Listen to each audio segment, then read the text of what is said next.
Hello friends, कैसे हैं आप सब।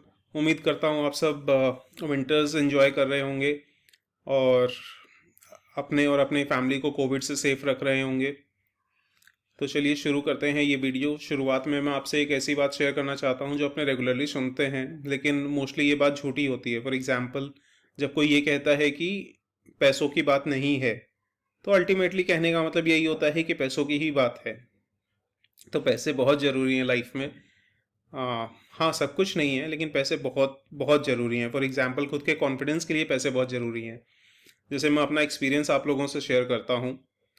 मैं ये नहीं कहता कि सब ऐसे होते हैं, लेकिन काफ़ी रिलेटिव्स ऐसे होते हैं, या हम लोग खुद भी कई बार ऐसे होते हैं कि खुद कॉन्शियसली अनकॉन्शियसली जो जिनके पास पैसा है उनको ज़्यादा अच्छे से ट्रीट करते हैं, जिनके पास नहीं है मे बी नहीं चाहते हुए भी हम लोग शायद कुछ तो फ़र्क आ ही जाता है। तो उम्मीद करते हैं कि अपने सब मिलके इस जर्नी में बहुत सारे पैसे कमाएंगे स्टॉक मार्केट से। यानी एक बात और, स्टॉक मार्केट को एज ऑफ नाउ जब तक आप अपने उस पोजीशन पे नहीं पहुंच जाते हैं कि सिर्फ स्टॉक मार्केट से अपना लिविंग स्टैंडर्ड सस्टेन कर सके, तब तक ट्राई करें कि स्टॉक मार्केट को साइड में रखें। फॉर एग्जांपल, उसको पैसिव इनकम की तरह ट्रीट करें। अगर अपने रोज डेली 9 बजे से 3:30 बजे तक अगर मार्केट के सामने बैठे रहते हैं और उसके बाद भी अगर टेंशन लेते रहते हैं मार्केट्स की, तो फिर कहीं ना कहीं वो अपने जॉब को हैम्पर हो रहा है या अपने बिजनेस को हैम्पर हो रहा है, और अपने कुछ जो नया कर सकते हैं, नया सीख सकते हैं, उसमें हैम्पर हो रहा है। तो बेसिकली मेरा कहने का मतलब बस यही है कि आप शुरू में पैसे लगाते वक्त किसी भी स्टॉक में बहुत अच्छे से स्टडी करिए, तब टाइम स्पेंड करिए। लेकिन एक बार पैसे लगा दिए, उसके बाद आप डेली डेली उसको ट्रैक करके अपना बीपी मत बढ़ाइए, कोई फ़ायदा नहीं है। क्योंकि एक बार जब आप अच्छे स्टॉक को सिलेक्ट कर लेते हैं, उसमें इन्वेस्ट कर देते हैं, तो थोड़ा वेट करिए, वॉच करिए, एंड अगर अच्छा स्टॉक है तो आगे अच्छा परफॉर्म करेगा ये। ऑब्वियसली एक और बहुत ज़रूरी चीज़ है कि किसी भी स्टॉक से अटैचमेंट मत करिए। ये मत करिए, सोचिए कि नहीं ये स्टॉक मैंने लिया है, एक ईगो इशू मत बनाइए। अपने को किसी को प्रूव नहीं करना है। अपने पैसे अपने हैं, अपने हार्ड अर्न मनी है, तो किसी को ये प्रूव नहीं करना है कि नहीं ये स्टॉक मैंने लिया तो ये अच्छा परफॉर्म करेगा ही। अगर किसी का स्टॉक का फंडामेंटल्स चेंज हो रहा है या किसी मैनेजमेंट के ऊपर फ्रॉड के एलिगेशंस लग रहे हैं, तो इन सब कंपनी स्टॉक से दूर रहना ही अच्छा है। अगर उस समय कुछ लॉस भी हो रहा है तो उन सब कंपनी से निकल जाना ही बेटर है। जैसे फॉर एग्जांपल मैं किसी भी स्टॉक को सिलेक्ट करने से पहले, ऐसे तो बहुत सारे क्राइटेरिया होते हैं, किस सेक्टर में है, सेल्स एंड प्रॉफिट्स क्या है, पी रेशियो क्या है, मार्केट सेंटिमेंट्स क्या है, एक्सेट्रा एक्सेट्रा। बट सबसे बड़ा इंपॉर्टेंट जो मेरा क्राइटेरिया है वो ये कि बैलेंस शीट में डेट कितनी है। Obviously debt to equity ratio है वो, मैं चाहता हूँ कि वो कम से कम हो, ताकि डेट की प्रॉब्लम्स की वजह से काफ़ी कंपनीज की वाट लगी है। तो प्लीज़ डेट पे ध्यान दीजिए। और चलिए बात करते हैं मार्केट्स की। मार्केट्स एज ऑफ नाउ मुझे लगता है कि कंसोलिडेशन फेज में है। अभी कोई नेक्स्ट बिग ट्रिगर मिल रहा नहीं है। जो फैक्टर्स थे, जैसे यूएस फेड टेपरिंग करने वाला है एंड कोविड, वो सब फैक्टर्स अकाउंट कर चुका है मार्केट। तो अब नेक्स्ट बिग ट्रिगर आने वाला है या स्टार्ट हो गया है, वो है क्वार्टरली रिजल्ट्स अक्टूबर से दिसंबर तक के। जो इस वीक में काफ़ी आईटी कंपनीज के रिजल्ट्स आने वाले हैं, एंड शायद कल ही डीमार्ट का रिजल्ट आया था। सॉरी, मुझे टाइम नहीं मिला अभी डीमार्ट का रिजल्ट स्टडी करने का, बट सुना हूँ अच्छा ही आया है। तो अर्निंग्स बहुत कुछ डिपेंड करती है। अगर अर्निंग्स अच्छी आएंगी तो फिर पी रेशियो ओवरऑल मार्केट का रीजनेबल हो जाएगा, नहीं तो मार्केट्स ओवर वैल्यूड लग रहे हैं अभी। At the same time budget आने वाला है, तो तब तक हो सकता है मार्केट ना ही ज़्यादा ऊपर मूव मूव करे, ना ही ज़्यादा नीचे। तो चलिए इसी बात से और एक बात, आप अपने स्टॉक्स के परफॉर्मेंस को, रिटर्न्स को ट्राई करिए। बहुत ज़्यादा कंपैरिजन ना करें किसी और से। फॉर एग्जांपल, अपने कोई ऐसा तो है नहीं कि अपने पास कुछ टाइम मशीन है कि अपने कुछ स्टॉक ले लिए और बस वो स्टॉक ही सबसे अच्छा परफॉर्म करेगा। ऐसा नहीं है। सबकी अपनी अपनी थिंकिंग होती है। कोई स्टॉक अभी अच्छा कर रहा है, मे बी कोई स्टॉक कुछ दिन बाद अच्छा करेगा।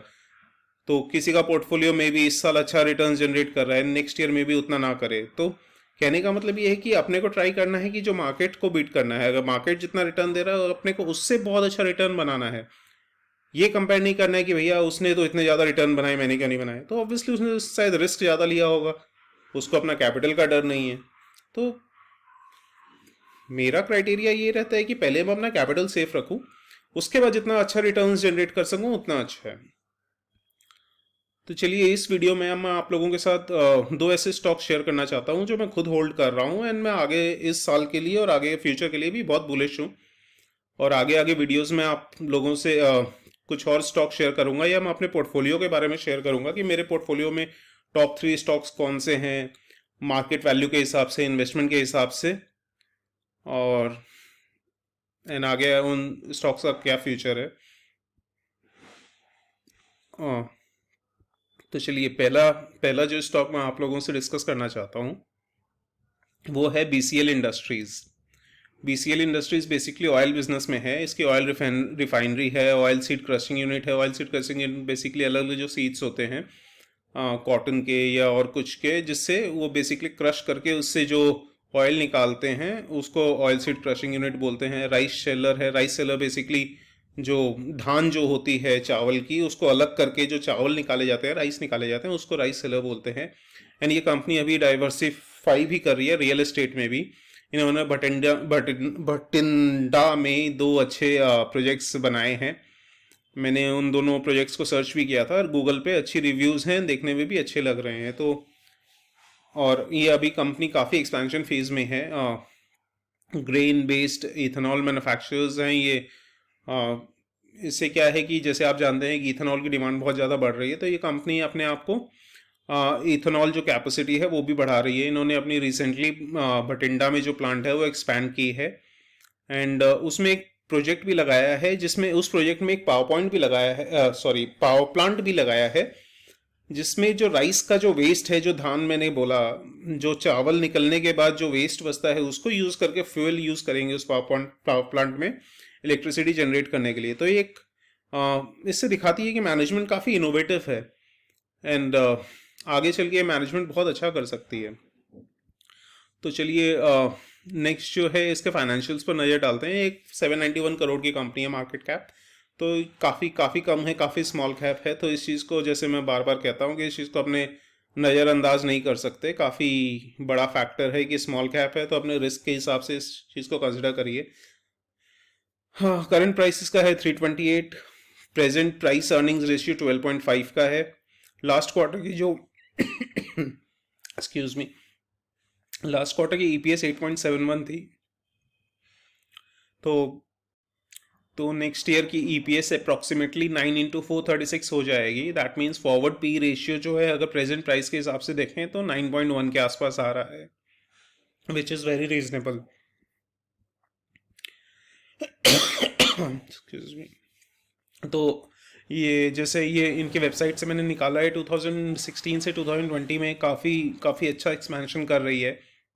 इन्होंने अपने कैपेसिटी बढ़ाई है फ्रॉम 100 KLPD टू 325 KLPD। पूरे ग्रुप की जो फ्रॉम टू अप टू 200 हो गई थी। जो पूरे ग्रुप की जो कैपेसिटी है वो 325 KLPD हो गई है। एंड कंपनी काफ़ी नई नई प्लांट सेटअप कर रही है, अलग अलग एरियाज में मूव कर रही है। तो मैनेजमेंट बहुत ज़्यादा अग्रेसिव है अपने एक्सपेंशन को लेके। तो चलिए देखते हैं कि जो मैनेजमेंट इतनी अग्रेसिव है वो सही में क्वार्टरली रिजल्ट में अपने को दिखता है या नहीं। जैसे आप देख सकते हैं सितंबर 2020 में नेट सेल्स 326 करोड़ की थी, जो सितंबर 2021 एक ही साल में 326 से 462 हो गई है। दैट मीन्स 50% के आसपास सेल्स बढ़ गई है। At the same time profit जो है वो 12.33 करोड़ से 21 करोड़ हो गए हैं, और ईपीएस भी 5.1 से 8.71 हो गया। तो ये एक बहुत बड़ा पॉजिटिव फैक्टर है कि जिस हिसाब से ईपीएस बढ़ रहा है, यानी कंपनी बहुत बहुत अच्छा परफॉर्म कर रही है। आप देख सकते हैं रेगुलरली ही प्रॉफिट एंड सेल्स बढ़ रहे हैं। तो चलिए बैलेंस शीट की तरफ देखते हैं। बैलेंस शीट में सबसे अच्छी बात जो मुझे लगी इस बैलेंस शीट में वो ये कि एक तो टोटल रिजर्व्स जो हैं वो 83 करोड़ से 266 करोड़ हो गए हैं फ्रॉम मार्च 2017 टू मार्च 2021। तो ऑलमोस्ट 3 टाइम्स हो गया टोटल रिजर्व्स, मतलब जो कंपनी अपने प्रॉफिट्स रिटेन कर रही है फ्यूचर एक्सपेंशन के लिए। तो और बोरोइंग्स जो है रेगुलरली कम हो रही है, यानी इसका मतलब ये है कि कंपनी अपनी बोरोइंग्स रेगुलरली रिपे कर रही है। तो ये एक बहुत बड़ा फैक्टर है।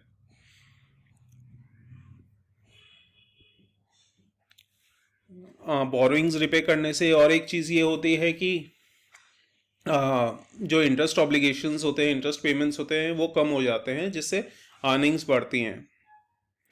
तो एक ये डिस्क्लोजर है कि हाँ, मैंने खुद भी इन्वेस्ट कर रखा है बीसीएल इंडस्ट्रीज़ में। जैसे आप देख सकते हैं, क्वांटिटी जो है यहाँ पे 2000 है, लॉन्ग टर्म क्वांटिटी 0 है। दैट मीन्स मैंने एक साल नहीं हुआ है मेरे को ये स्टॉक लिए हुए। In fact I think 5 to 6 month से हुए हैं। मैंने काफ़ी हाई प्राइस में लिया था 274 में, जो अभी 327 चल रहा है।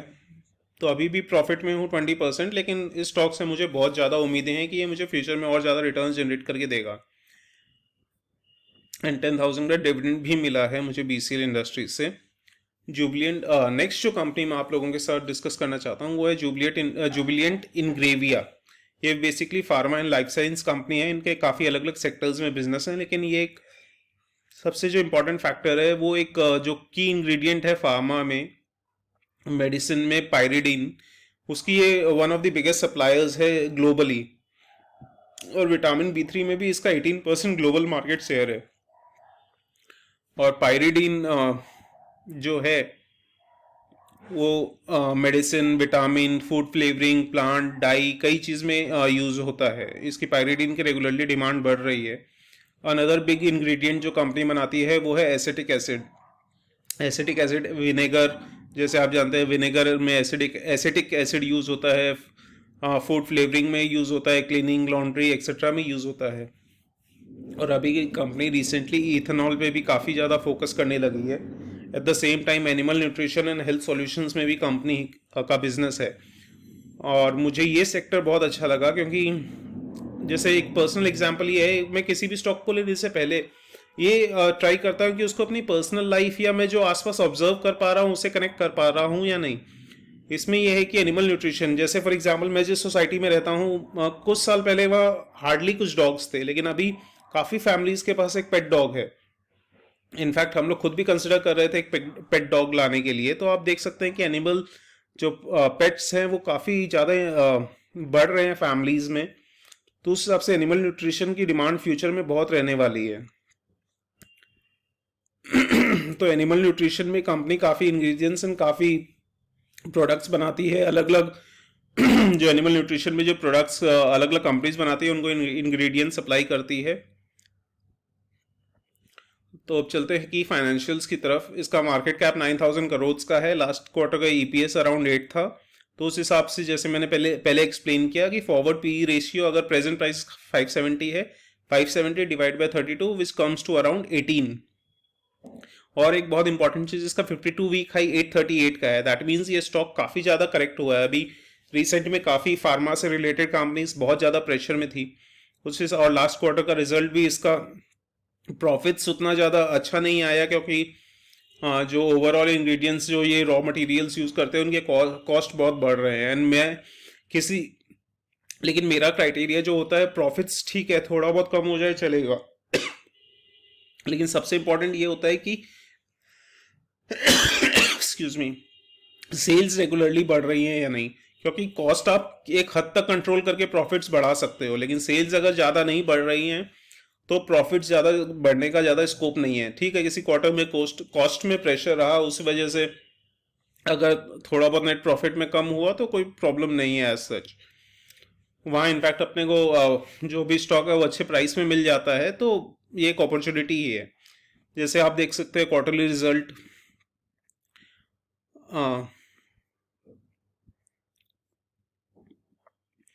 नेट सेल्स काफ़ी बढ़ रही हैं इसका। मार्च 2021 से सितंबर 2021 में काफ़ी नेट सेल्स काफ़ी ज़्यादा बढ़ी हैं। At the same time profit after tax जो है वो भी बढ़ा है। हालांकि जून 2021 से सितंबर 2021 में कुछ प्रॉफिट कम हुआ है, जैसे मैंने कहा, क्योंकि जो इसके कॉस्ट ऑफ रॉ मटेरियल है वो बढ़ा है, तो वहाँ पे थोड़े मार्जिन्स पे प्रेशर आए हैं। बट एज सच कोई प्रॉब्लम नहीं है। एडजस्टेड ईपीएस अभी भी काफ़ी हाई है, तो कंपनी काफ़ी अच्छी वैल्यूएशन पे मिल रही है अभी। और बैलेंस शीट देखते हैं। बैलेंस शीट जो है एक्सक्यूज मी, बैलेंस शीट, ये कंपनी जुबिलिएंट फार्मोवा से डीमर्ज हुई थी, तो इसीलिए इसका टोटल रिजर्व्स आप देख सकते हैं अभी मार्च 2021 में 1560 करोड़ तो जैसे आप देख सकते हैं इस कंपनी की टोटल रिजर्व्स जो हैं वो 1560 करोड़ के आसपास हैं।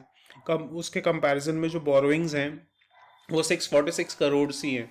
तो जैसे मैंने कहा था कि इस कंपनी की डेट बहुत काफ़ी ठीक है। तो इसी ये भी एक बहुत बड़ा क्राइटेरिया रहता है किसी भी स्टॉक को सिलेक्ट करने से पहले।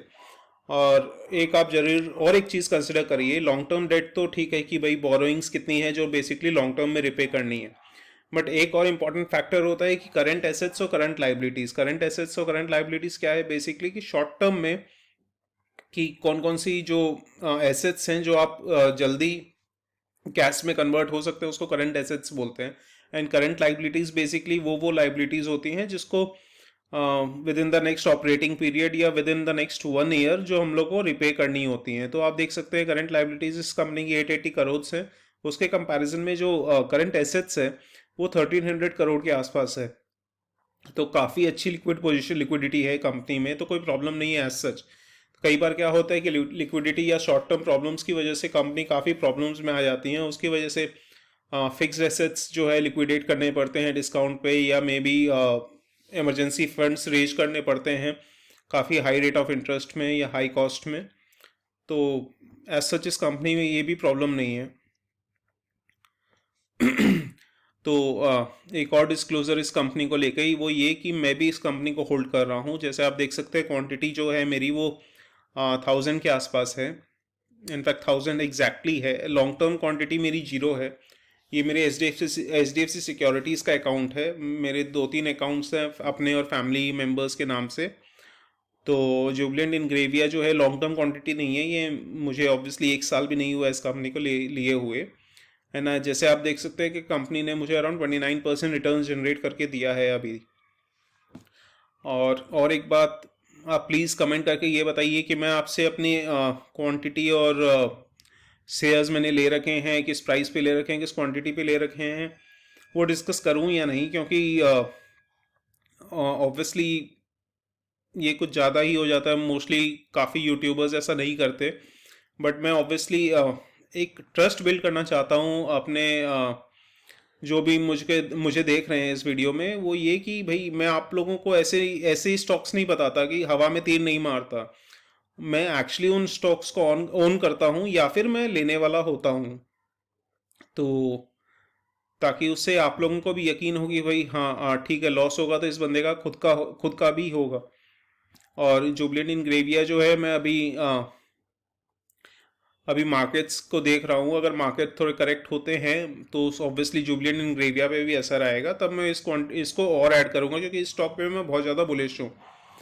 हाँ, किसी भी स्टॉक को ठीक है आप लॉन्ग टर्म में भी ले रहे हैं, उसके बावजूद बाइंग प्राइस जो है वो बहुत ज़्यादा इम्पॉर्टेंट हो जाता है। बाइंग प्राइस कि अगर कोई भी शेयर आप कम प्राइस पे लेते हो या जब उसमें थोड़ा करेक्शन आ चुका होता है तब लेते हो, तो आपका रिटर्न्स का स्कोप बढ़ जाता है।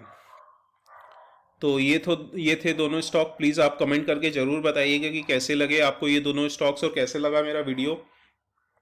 सॉरी, थोड़ी सी आज मेरे को लगता है वीडियो में प्रॉब्लम थी, क्योंकि मेरा जो गला है वो थोड़ा बैठा हुआ है एंड आवाज़ कंटिन्यूसली इतनी अच्छे से नहीं निकल रही है। बट उम्मीद करता हूँ आप सबको ये वीडियो अच्छा लगे। और नेक्स्ट जो मैं 2-3 वीडियोस कंसिडर कर रहा हूँ, एक तो ये कि मैं अपना पोर्टफोलियो आप लोगों के साथ शेयर करना चाहता हूँ। ऑब्वियसली एक एक स्टॉक उसमें शेयर नहीं करूँगा, लेकिन शुरू के जो टॉप 2-3 होल्डिंग्स हैं जिसमें मेरे सबसे ज़्यादा कैपिटल लगा हुआ है वो डिस्कस करूँगा। और 2-3 वो होल्डिंग्स जिसमें अभी as of now market cap के हिसाब से वो सबसे ज़्यादा वैल्यू है उनका, मेरे इन्वेस्टमेंट्स का। और जो एक वीडियो बनाने वाला हूँ, मुझे एक्चुअली एक्सक्यूज मी, 1-2 सब्सक्राइबर्स से डिमांड आ रही है कि मैं ऐसा वीडियो बनाऊं कि मैं बेसिकली कैसे एक स्टॉक को एनालाइज करता हूं, स्पेशली फॉर बिगनर्स। जैसे आप जानते हैं कि लास्ट ईयर स्पेसिफिकली कोविड के बाद से मार्केट में बहुत ज़्यादा रिटेल इन्वेस्टर्स आ गए हैं। तो वो स्टॉक लेने से पहले क्या स्टडी करें, कैसे स्टॉक को, किसी भी कंपनी को कैसे जज करें कि स्टॉक लेना अच्छा रहेगा या नहीं। तो आप प्लीज़ कमेंट करके ये भी ज़रूर बताएं कि ऐसा अगर वीडियो बनाऊंगा तो आप लोग उसे देखना चाहेंगे या नहीं। और रिटेल इन्वेस्टर्स की बात से याद आया कि जैसे लास्ट ईयर जितनी FIIs ने सेलिंग की है उस हिसाब से मार्केट काफ़ी ज़्यादा डाउन होना चाहिए था, बट अपने जैसे रिटेल इन्वेस्टर्स ही हैं जो रिसेंटली मार्केट में आए हैं और मार्केट्स को अच्छे से गिरने नहीं दे रहे। जैसे ही थोड़ा बहुत करेक्शन आ रहा है बाइंग आ जा रही है, तो ये एक बहुत अच्छा सिग्नल है इंडियन मार्केट्स के लिए। होपफुली अगर मार्केट अच्छा खासा करेक्ट भी अगर होगा या फिर थोड़ा बहुत भी करेक्ट होगा तो अपने जैसे रिटेल इन्वेस्टर्स मार्केट में डटे रहेंगे कि, और कभी भी आपको डाउट हो तो आप ये जरूर मार्केट को जूम आउट करके देख लीजिए। जूम आउट करके देखने से आपको पता चल जाएगा कि ठीक है, शॉर्ट टर्म में करेक्शंस आ सकते हैं, अप डाउन हो सकता है, बट लॉन्ग टर्म में एक जो रिटर्न्स है वो मेरे को नहीं लगता किसी भी एसेट क्लास से इक्विटी कम रिटर्न्स जनरेट करता है, चाहे वो रियल एस्टेट हो, गोल्ड हो, या ऑब्वियसली FD हो, या और कोई भी एसेट हो। इक्विटी सबको आउटबीट करता है, इसमें कोई डाउट्स नहीं है। तो और भी मैं कुछ स्टॉक्स आपसे रेगुलरली डिस्कस करता रहूँगा। प्लीज़ आप लोग ऐसे ही मेरे वीडियो को देखते रहिए, लाइक करिए, सब्सक्राइब करिए, शेयर करिए, ताकि मुझे और ज़्यादा मोटिवेशन मिले आप लोगों के साथ अपनी लर्निंग शेयर करने में, और मैं भी आप लोगों से रेगुलरली कुछ सीखता रहूँ। चलिए, थैंक यू सो मच।